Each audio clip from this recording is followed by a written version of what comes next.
Ada satu cerita teman-teman tanpa sengaja saya dengar, ini nyata, pada suatu hari saya mendengar seorang anak perempuan yang masih SMP berkata pada ibunya kalau tidak mampu jangan punya anak, begitulah dia katakan pada ibunya. Sebenarnya perempuan ini berkata begitu tentu ada sebabnya dia kesel sama ibunya yang agak pelit dan memang orangnya suka ngomel.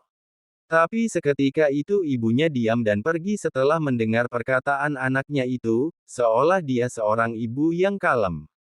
Memang teman-teman perkataan anak ini tidak salah, coba kita berpikir secara logika, kalau tidak mampu ngapain punya anak, kalau kita susah, miskin ngapain punya anak, hanya akan melahirkan anak durhaka, melahirkan anak-anak begal, pencuri, hanya akan melahirkan anak tidak berpendidikan, melahirkan anak sampah masyarakat.